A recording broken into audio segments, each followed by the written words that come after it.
আসসালামু আলাইকুম। আশা করি আপনারা সবাই ভালো আছেন। আমি আলহামদুলিল্লাহ ভালো আছি।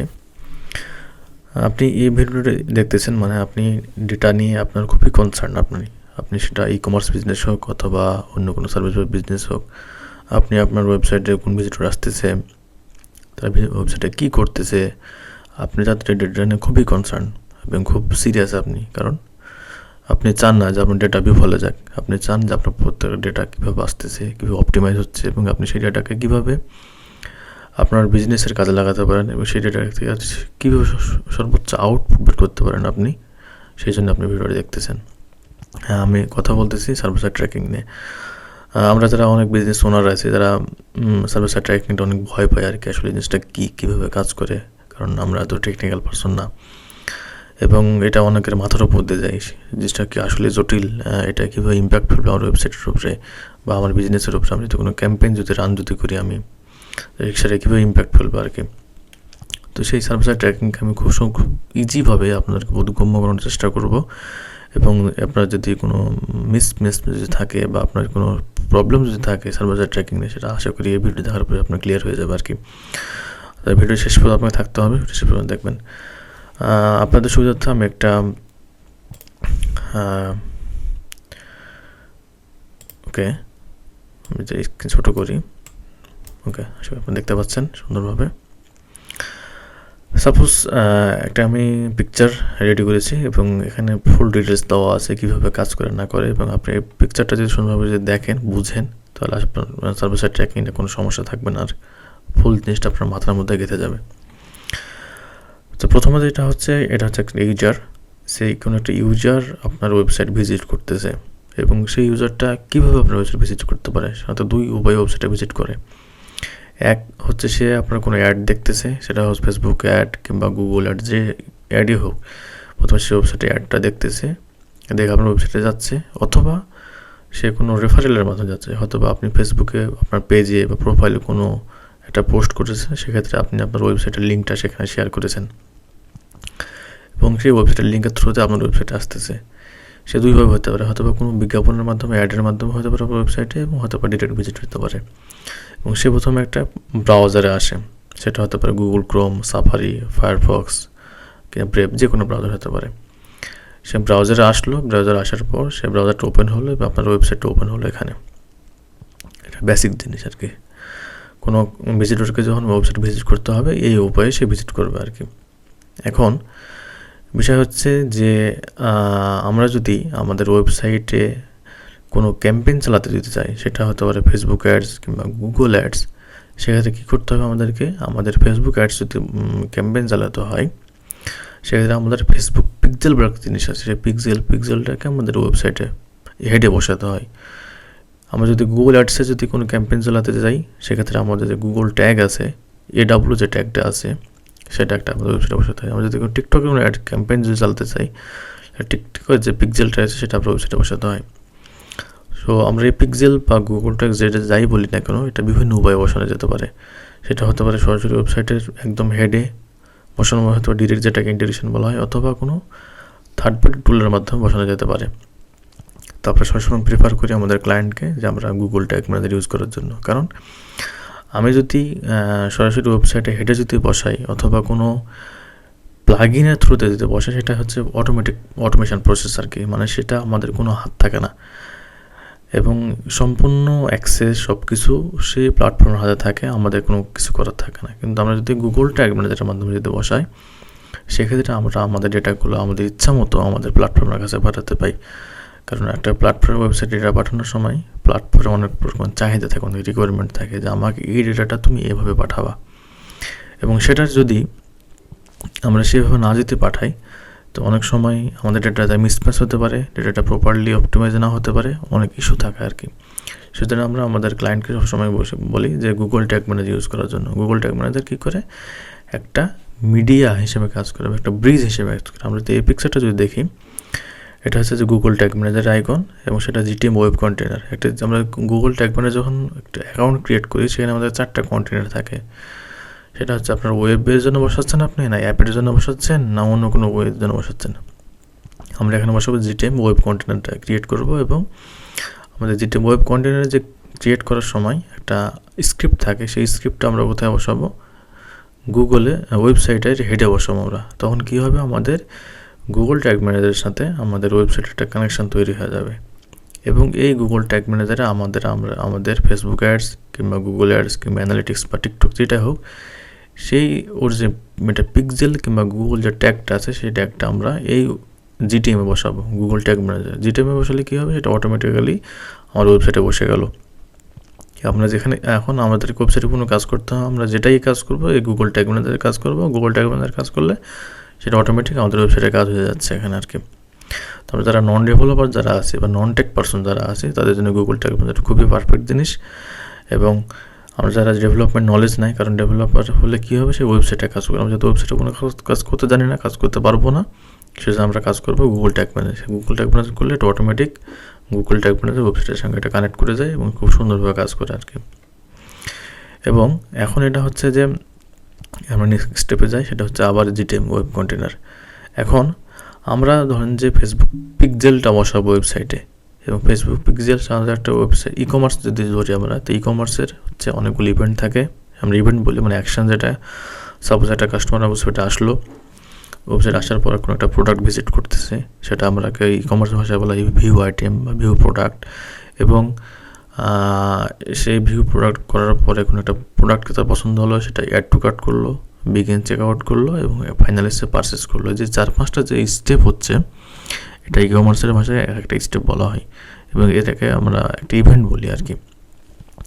তো আমরা ফেসবুক পিক্সেলে যখন ওয়েবসাইটে যখন দিই, তখন আমাদের কী করে, আমাদের গুগল ট্যাগ ম্যানেজার থ্রুতে আমরা সেট আপটা করি এবং সেটা সরাসরি একটা আমাদের মার্কেটিং যে প্ল্যাটফর্ম আছে সেই মার্কেটিং প্ল্যাটফর্মের কাছে চলে যায় এবং সেটাকে বলা হয় ট্র্যাডিশনাল ট্র্যাকিং বা ক্লায়েন্ট সাইড ট্র্যাকিং। মানে আমরা সরাসরি ওয়েবসাইটের সঙ্গে কাজ করে আমাদের মার্কেটিং প্ল্যাটফর্মে পাঠিয়ে দিচ্ছি। কিন্তু এইখানে একটা ঝামেলা হচ্ছে, আমরা যখন আমাদের ওয়েবসাইটে পিক্সেল কিংবা গুগল ট্যাগ যেটাই আমরা ওয়েবসাইটে বসাই, সেটা যখন রিলোড নেই এবং আমাদের পিক্সেলটা যখন ওয়েবসাইট থেকে যখন ডেটাটা কালেক্ট করে তার কাছে নিয়ে যখন যাই, ঠিক এই জায়গায় একটা বিপদ ঘটে আর কি। সেটা হচ্ছে বিভিন্ন অ্যাড ব্লকার বা ITP algorithm, is browser issue, বিভিন্ন ধরনের ইস্যু থাকে। সেই ইস্যুগুলো কী হয়, এগুলো আমরা যে ওয়েবসাইট থেকে যে পিক্সেলটা ডেটাটা কালেক্ট করে নিয়ে যখন যাই, তখন ঠিক এই স্তরে এসে এই অ্যাড ব্লকারগুলো বাধা দেয়। যে এই অ্যাড ব্লকারগুলো কী করে, ওই পিক্সেলের যে ডেটাটা নিয়ে যাচ্ছে সেই ডেটা নিয়ে যেতে দেয় না, বাধা দেয়। সেটা বিভিন্ন আইটিপি অ্যালগরিদম হতে পারে বা iOS যারা ম্যাক ডিভাইস যারা ইউজ করে, সাফারি ব্রাউজার ইউজ করে, সেই ব্রাউজারে কিছু রেস্ট্রিকশান থাকে বা ব্রাউজার কুকি রেস্ট্রিকশান থাকে, এই জিনিসগুলো নিয়ে যেতে দেয় না। কেন? যেটা হচ্ছে যে পিক্সেলটা হচ্ছে যে সেই ওয়েবসাইটে আমাদের ইউজার ডেটা থাকে এবং সেই পিক্সেল কী করে ওয়েবসাইটের ইউজার ডেটাগুলো নিয়ে তারা প্ল্যাটফর্মে নিয়ে যায়। এটা হলো একটা প্রকার ইউজারের যে প্রাইভেসি আছে, সে প্রাইভেসিটা হ্যাম্পার হয় এবং সেই ডিভাইসগুলো এটাকে বাধা দেয় যে ইউজারের ডেটা কোনোভাবেই অন্য প্ল্যাটফর্মের কাছে যাবে না। কারণ ইউএসএ ফেসবুক আর গুগল সেটা অন্য একটা প্ল্যাটফর্ম। সাপোজ আমি বাংলাদেশ থেকে ওয়েবসাইটে ভিজিট করতেছি, ফেসবুক পিক্সেল বসানো আছে ওয়েবসাইটে, কিন্তু ফেসবুকটা হলো ইউএসএ কোম্পানি, সে বাংলাদেশ থেকে আমাদের ডেটাটা ইউএসএ নিয়ে যাচ্ছে। এটা একটা সাপোজ জিনিস হতে পারে। তো যারা খুব প্রাইভেসি ফোকাস যারা থাকে, তারা কখনো চায় না যে আমাদের ডেটা অন্য জায়গায় যায়। সেজন্য তারা ওয়েবসাইটে বিভিন্ন অ্যাড ব্লকার কিংবা iOS সাফারি ইউজ করে, ব্রাউজার রেস্ট্রিকশন ইউজ করে। এখন আমি যদি আমার একটা ওয়েবসাইটে যদি যাই, যেটা দেখো আপনারা কীভাবে জিনিসটা কাজ করে, আমি জিনিসটা বড় করে একটু, আচ্ছা, অ্যাডফ্লিক্স কনসাল্টিং, এটা আমার ওয়েবসাইট, আমার পোর্টফোলিও ওয়েবসাইট। এই ওয়েবসাইটটা আমি অলরেডি আমার ফেসবুক পিক্সেলটা বসিয়ে রেখেছি এবং দেখতে পাচ্ছেন যে এখানে আমার ফেসবুক যে হেল্পার পিক্সেল হেল্পারে এখানে যে ফেসবুক পিক্সেলটা কানেক্ট অবস্থায় রয়েছে। এখন এটা তো শেল্ড, এটা হলো আমি জাস্ট অফ করে রেখেছি। আমি জাস্ট যে অন করে যদি রাখি এবং এটা ব্রাউজারটা অটোমেটিক রিফ্রেশ হয়ে গেলে আমার দেখা যাচ্ছে যেখানে কোনো pixel found, no pixel found, মানে এটা হচ্ছে one kind of ad blocker. সেই অ্যাড ব্লকারটা আমার পিক্সেলটাকে রেস্ট্রিক্টেড করে তোলা, সে পিক্সেলকে কোনো ডেটা কালেক্ট করে দিচ্ছে না। আবার যেটা আমি যদি অন করে দিই, তাহলে মানে কী হয় না, আমার সিকিউরিটি অফ করে দিলাম এবং আবার দেখা যাচ্ছে যে পিক্সেল কানেক্টেড। তো এরকম বিভিন্ন ব্রাউজারে বিভিন্ন ধরনের এটা কেন ইউজ করা হয়ে থাকে, এটা হলো আপনার যে বিভিন্ন যে বিজ্ঞাপন যেগুলো আছে, সেই বিজ্ঞাপনগুলো যেন আমার কাছে না আসে এবং বিজ্ঞাপন দেখার ফলে যে আমার ডেটাটা যেন ওই বিজ্ঞাপন ওই পিক্সেলের জন্য নিয়ে সে পরবর্তীতে আমাকে রিটার্গেট করতে না জানতে পারে। এই জিনিসগুলো বদারিং, অনেক কাস্টমার বদারিং ফিল করে, এই জন্য এই জিনিসগুলো করা হয়ে থাকে আর কি। এখন আমি তো আবার পিকচারে ফিরে দিতে যাই, তাহলে এখানে তো এখন হচ্ছে বিষয় হচ্ছে যে আমার যদি ডেটাকে যদি এখানে আটকে যদি দেয়, তাহলে আমি কি করে আমার বিজ্ঞাপনটা আমি ফেসবুকের থ্রুতে কিংবা গুগলের থ্রুতে জানাবো। কারণ আমার ইউজারে যদি কোনো ম্যাক ডিভাইস ইউজ করে কিংবা কোনো অ্যাড ব্লকার ইউজ যদি করে, তাহলে তাদের কাছে কীভাবে আমার বিজ্ঞাপন যাবে, আমি কীভাবে আমার বিজনেসটা রান করবো, আমি তো ধরা খেয়ে যাবো। এখানে চ্যালেঞ্জ তৈরি হবে আর কি। তো সেই সমস্যার ইস্যু করার জন্য, ফিক্স করার জন্য সার্ভার সাইড ট্র্যাকিং তৈরি হয়েছে আর কি। এখন একটা জিনিস দেওয়া আছে এখানে, FBP, FBC, GCL ID, cookie drop in the browser. FBP হচ্ছে ফেসবুকের একটা কুকি। একটা ভিজিটর যখন ওয়েবসাইটে ভিজিট করে, তখন এফবিপি একটা কুকি ড্রপ হয়। আমি যদি এই ওয়েবসাইটে যদি আমি আমার যেটা অফ করে যদি রাখি, তাহলে আমি এখানে যদি আমি ইন্সপেক্ট যদি করি, তাহলে আমি দেখতে পাবেন যে এখানে অ্যাপ্লিকেশানে যদি যাই আমি, তাহলে এখানে অ্যাপ্লিকেশান এই যে এখানে এফবিপি নামে একটা কুকি আছে, এটা হলো ফেসবুকের কুকি। আমি যে একটা ইউজার ওয়েবসাইটে ভিজিট করতেছি, যে আমার যে একটা আইডেন্টিটি আছে, এটা হলো এফবিপি কুকি। এই কুকিটা ওয়েবসাইটের ব্রাউজারে থাকে এবং ফেসবুক কী করে, এই পিক্সেলটা কী করে, এই আইডিটা কালেক্ট করে এবং একটা ইউজারকে স্পেসিফাই করে যে এই তুমি ইউজার, এটা তোমার আইডি। আবার অন্য কোনো ভিজিটর যখন ওয়েবসাইটে ভিজিট করবে, তার জন্য আলাদা এফবিপি কুকি ড্রপ হয় এখানে, তাকে আলাদাভাবে আইডেন্টিফাই করে। এবং আরেকটা এখানে কুকি রয়েছে কি, সেটা হচ্ছে যে এফবিসি কুকি, সেটা হলো পেইড কুকি।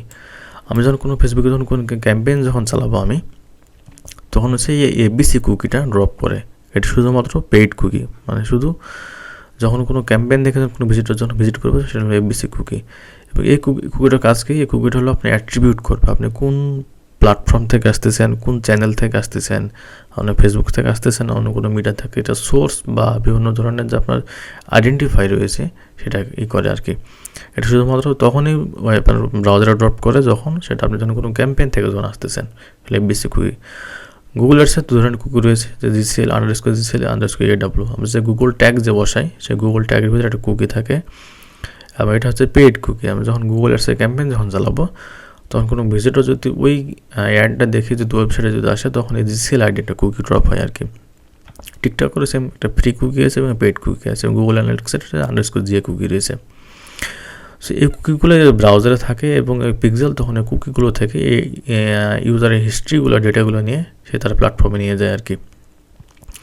এখন সাপোজ আমার ব্রাউজারে এই যে বিভিন্ন আইটিপি অ্যালগরিদম রয়েছে, অ্যাড ব্লকার রয়েছে, এগুলো বাধা দিচ্ছে। এখন আমার ডেটাগুলো নিয়ে যেতে যাচ্ছে, কিন্তু আমার তো উদ্দেশ্য একটা, আমি আমার প্ল্যাটফর্মে ডেটা নিয়ে যাব এবং আমার যে ভিজিটর যারা ভিজিট করতেছে তাদেরকে আমি নেক্সট টাইম তাদেরকে অ্যাড দেখাবো। সো এটা কীভাবে করতে পারি আর কি, সো সেটার জন্য হয়তো সার্ভার সাইড ট্র্যাকিং আর কি। এখন আমরা এই জিনিসটা আমরা এখানে আপাতত করবো না, আমরা সার্ভার সাইড ট্র্যাকিং অ্যাপ্লাই করবো। এটা হচ্ছে ক্লায়েন্ট সাইড ট্র্যাকিং, আবার এটা হচ্ছে সার্ভার সাইড ট্র্যাকিং। তবে কী করবো, আমাদের যে জিটিএম ওয়েব কন্টেনার রয়েছে, সেই জিটিএম ওয়েব কন্টেনারের মাধ্যমে থেকে একটা গুগল ট্যাগ আছে জিএফের, সেই গুগল ট্যাগের মাধ্যমে আমরা জিটিএম ওয়েব কন্টেনার থেকে জিটিএম সার্ভার কন্টেনারে আমরা ডেটাগুলো পাঠাবো। এবং সে কী করবে, আমাদের যে জিটিএম, এটা হলো জিটিএম একটা সার্ভার, এই সার্ভারটা আমরা গুগল ক্লাউড হতে পারে অথবা স্টেপ সার্ভারও হতে পারে আর কি। এই সার্ভার কী করবে, আমরা এখানে সার্ভার তৈরি করবো এবং সেটা জিটিএম সার্ভারের সাথে আমরা কানেক্ট করে দেবো আর কি। এবং আমরা যে জিটিএমের ওয়েব কন্টেনার থেকে যে ডেটা পাঠাবো, সেই জিটিএম সার্ভারে জিএফওর ক্লায়েন্ট সেটা রিসিভ করবে। রিসিভ করার পরে সেটা আমাদের যে জিটিএম সার্ভার কন্টেনার রয়েছে, সেই জিটিএম সার্ভার কন্টেনারের মাধ্যমে আমরা আমাদের যে নির্দিষ্ট প্ল্যাটফর্ম রয়েছে, সেই প্ল্যাটফর্মের কাছে ডেটা পাঠাবো। এই জায়গাটা হচ্ছে মূল টেকনিক্যাল কাজটা। প্রথমে আমাকে জিটিএম ওয়েব কন্টেনার থেকে গুগল ট্যাগের মাধ্যমে জিটিএম সার্ভারের কন্টেনারে পাঠাতে হবে। সেই জিটিএম সার্ভার কন্টেনারে জিএফওর যে ক্লায়েন্ট রয়েছে, সেই ক্লায়েন্টটা আমাদের এই জিটিএম ওয়েব কন্টেনার ডেটাটা সে রিসিভ করবে। সে রিসিভ করার পরে জিটিএম সার্ভার কন্টেনারে কনভার্সন এপিআই বা সার্ভার সাইড ট্র্যাকিংয়ের মাধ্যমে সেটা প্রসেস করে আমাদের নির্দিষ্ট প্ল্যাটফর্মের কাছে পাঠাবো। আমরা কোথায় পাঠাবো, ফেসবুকের কাছে পাঠাবো না, গুগলের কাছে পাঠাবো না, টিকটকের কাছে পাঠাবো, সেই প্ল্যাটফর্মের কাছে পাঠাবে আর কি। এবং এখানে একটা জিনিস রয়েছে ফার্স্ট পার্টি ট্র্যাকিং বা কাস্টম সাবডোমেন। আমরা যখন এই জায়গাতে যখন আমরা ডেটাটা পাঠাই জিটিএম কন্টেনারের মাধ্যমে, সে জিটিএম গুগল ট্যাগ ম্যানেজারও একটা নির্দিষ্ট একটা ওয়েবসাইট রয়েছে, গুগল ট্যাগ ম্যানেজার। এটাও একটা থার্ড পার্টি কুকি। আমরা যেহেতু এখানে থার্ড পার্টি কুকিটা আমাদেরকে বাধা দিচ্ছে, সেটাও একটা থার্ড পার্টি কুকি, এখানেও সেটা বাধা দিতে পারে। সেক্ষেত্রে আমরা কী করবো, আমাদের যে ডোমেন রয়েছে সেই ডোমেনটাকে আমরা কাস্টম সাব ডোমেন করবো আর কি। সাপোজ আমাদের ডোমেনটা example.com, সেটাকে আমরা সার্ভার ডট বা যে কোনো নামও করতে পারি আর কি। তখন আমাদের ডেটাটা কী যাবে, আমাদের যে ডোমেন রয়েছে কাস্টম ডোমেন, এই ডোমেনের থ্রুতেই সেটা আমাদের মার্কেটিং প্ল্যাটফর্মের কাছে যাবে। এখন বিষয় হচ্ছে ফেসবুক কী বলে, ফেসবুক বলে যে তুমি আমার কাছে দুইভাবে পাঠাও, ক্লায়েন্ট সাইড ট্র্যাকিংয়ের মাধ্যমে পাঠাও এবং সার্ভার সাইড ট্র্যাকিং, দুই সাইটের মাধ্যমে পাঠাও, মানে ফেসবুক কনভার্সন API এর মাধ্যমে পাঠাও। বা আমরা যদি গুগল অ্যাডসের প্ল্যাটফর্মে যদি করি, তখন গুগল অ্যাডস বলে যে কোনো একটা পাঠাও, হয় ব্রাউজার অথবা সার্ভার। কিন্তু ফেসবুক কী বলে, আমাকে তুমি এই প্রসেসে পাঠাও এবং এভাবে পাঠাও। এখন বিষয় হচ্ছে যে আমার ওয়েবসাইটে একটা কাস্টমার পারচেস করলো, সো সে যখন পারচেস করবে তখন আমাদের ডেটা এভাবেও যাচ্ছে এবং এইভাবেই যাচ্ছে, দুইভাবে যাচ্ছে। মানে কি, একটা কাস্টমার পারচেস করতেছে কিন্তু পারচেস হচ্ছে দুইটা। আমি আবার বলি, একটা কাস্টমার ওয়েবসাইটটা পারচেস করলো, আমি ডেটা পাঠাচ্ছি, দুই দিক দিয়ে পাঠাচ্ছি ডেটা। মানে কি, আমার কাস্টমার একটা কিন্তু আমার রেজাল্ট হচ্ছে দুইটা, কিন্তু এটা তো ভুল। একটা কাস্টমার একটাই রেজাল্ট হবে। সেই ক্ষেত্রে আমি কী করে ওই দুইটাকে আমরা একটা ডেটা করবো, সেটা হচ্ছে ইভেন্ট আইডি। আমরা যখন ব্রাউজার সাইট থেকে যখন যাবে ডেটা ক্লায়েন্ট সাইট থেকে, তখন একটা ইভেন্ট আইডি তৈরি হবে, এবং সার্ভার সাইড থেকে যখন ডেটাটা যখন যাবে তখন একটা ইভেন্ট আইডি তৈরি হবে। যখন দুইটা ইভেন্ট আইডি যখন সেম হয়ে যাবে তখন এটা একটা ডিডুপ্লিকেশন হয়ে যাবে। এখানে একটা ডিডুপ্লিকেশন বলে তখন একটা ইভেন্ট যাবে, তখন সেটা আমরা বুঝবো যে এখানে একটাই ডেটা যাচ্ছে। আর যদি ইভেন্ট আইডি যদি আলাদা আলাদা যদি হয়, তার মানে দুইটা আলাদা আলাদা মান, তখন সে ডিডুপ্লিকেশন হবে না। তো প্রথমে কী করে, ফেসবুক ট্রাই করে যাতে প্রথমে তার ব্রাউজার সাইড মানে ক্লায়েন্ট সাইডের মধ্যে ডেটাটা পাস করে, এটা হচ্ছে ফার্স্ট প্রায়োরিটি থাকে। এটা যদি কোনোভাবে ফেল যদি করে, তখন ফেসবুক ট্রাই করবে যে আমার সার্ভারের মাধ্যমে আমি ডেটাটা নিয়ে যাবো আর কি, এই কনভার্সন API এর মাধ্যমে। কিন্তু কোনো সময় যদি দুইটি ঘটনা একসাথে যদি ঘটে, ব্রাউজার অথবা সার্ভার একসাথে যদি ঘটে, তখন সে তখন ডিডুপ্লিকেশনের মধ্যে একটা ইভেন্ট চলে যাবে ফেসবুকের কাছে। এটা হলো মূল সিনারিও। এটা পিকচারটা এখানে দেখাচ্ছে সুন্দর, আশা করি আপনারা বুঝতে পেরেছেন। কিন্তু এর ভিতরে অনেক মেকানিজম রয়েছে, অনেক টেকনিক্যাল পার্ট রয়েছে, অনেক সেট আপের ব্যাপার রয়েছে। কারণ ফেসবুকে একভাবে তার সেটআপটা একরকম, গুগল সেটআপটা একরকম, এবং তাদের অনেক প্যারামিটার রয়েছে, অনেক কিছু পাঠাতে হয় আর কি। তো আশা করি আপনারা এই পিকচারটা বুঝতে পেরেছেন। আপনার যদি কোনো কুয়েরি যদি থাকে, কোনো প্রবলেম বা কোনো প্রশ্ন যদি থাকে, আমাকে কমেন্টে জানাতে পারেন, আমি রিপ্লাই দেওয়ার চেষ্টা করব। এবং পরবর্তী প্রসেস হচ্ছে যে কীভাবে সেটআপটা করতে হয়, কীভাবে ডেটাটা যায়, সেই ডেটা আমরা কীভাবে দেখতে পাচ্ছি, সেই ডেটা আমরা কীভাবে কাজে লাগাচ্ছি, এই পরবর্তী ভিডিওটা আমি আশা করি আপনাদেরকে দেখার চেষ্টা করবো। আপনার যদি ভিডিওটি ভালো লেগে যদি থাকে, তাহলে ভিডিওতে লাইক করবেন, শেয়ার করবেন এবং চ্যানেলটি সাবস্ক্রাইব করবেন। আশা করি আপনারা উপকৃত হবেন। আল্লাহ হাফেজ।